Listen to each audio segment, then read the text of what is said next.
Hi friends, I'm pleased to come to you today with just a little bit more grounding into ceremony and what ceremony is. And it can look like many, many different things.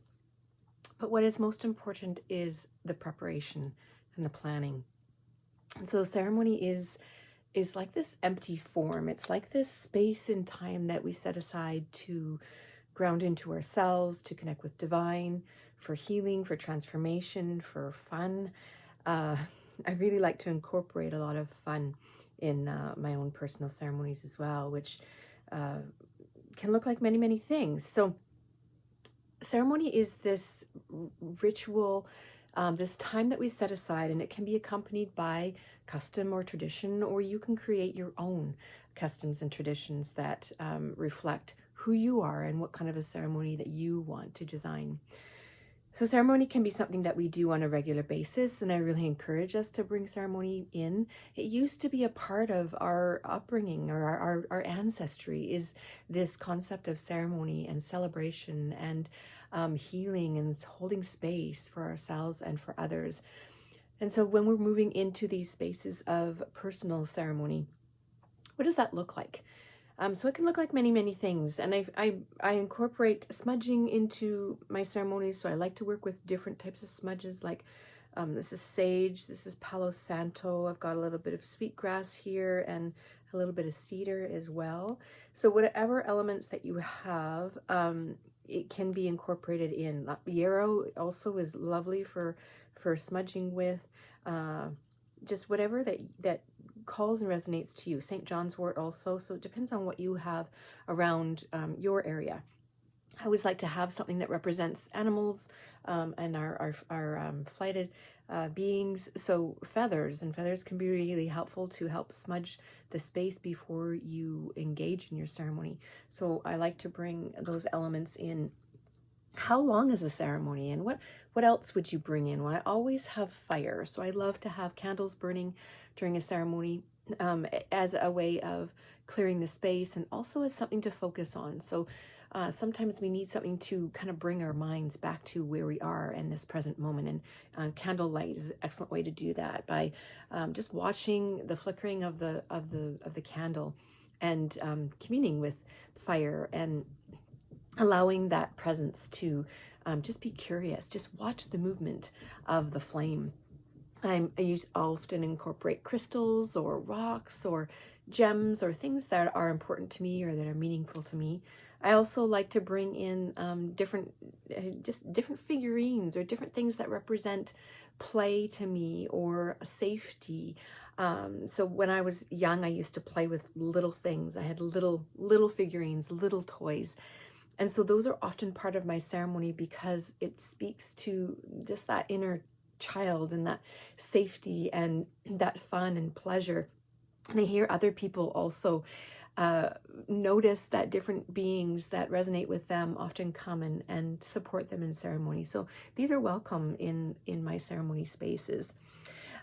Ceremony can be done anytime you wish, but it's really good to put preparation and time and energy into it. Setting time aside in your calendar, booking it ahead of time. Are you going to have an hour ceremony away from everything else? Are you going to take 10 minutes? Are you going to do a full evening or a full weekend? All of these require just a little bit of planning and preparation. Once I commit to doing a ceremony, I usually take some time to really notice what's around me. So sometimes elements will present themselves like a feather or a bone as I'm out on a walk, and I might notice that calling of pick me up and take me to your ceremony. And often that element is incorporated into the ceremony in some way, or not. It's not for me to figure out, but just that it has been there. I also set up a lot of comfort. So I'm in my hammock right now, and it's very comfortable. I work with a lot of sheepskin, and sheepskins are a great way for comfort as well, to sit on, to put your feet on, to cover yourself in. It just is that resonance with earth and with nature, and they just feel so good. So I have sheepskins everywhere. and they really add to the element of ceremony. So other resources, excuse me, like blankets and cushions. Are you going to be sitting or lying down? Are you walking? Are you in the bath? Are you in a hammock? Are you in nature? So where are you going to set up this special space? You can incorporate essential oils that have fragrances that can help to ground in and also help with memories. If you're looking for something positive or if you're trying to work through something, scents can really help us with that. Is your favorite pet around, or your favorite stuffy, or flowers, music? So having music as part of your ceremony can really help to guide the path of where you're going. It can be a guided meditation as well. So it's bring your journal. Some things might land, some awarenesses might land. So bring your journal and maybe a coloring book and your favorite things that you like to color with. But the most important part too is setting your intention. So what is your intention for a ceremony? And it can be anything from, I just want a break, a time out from life. I want time to sit with divine and commune and contemplate. I'm wanting healing for my body. I'm wanting clarity for direction. I'm wanting to work through some fears that are coming up. Whatever it is, it can just be a simple intention that drives the purpose of the ceremony, and keeping that intention always in mind.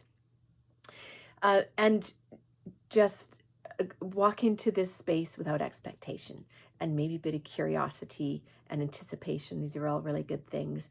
And what might come out of these sacred times set aside just for you.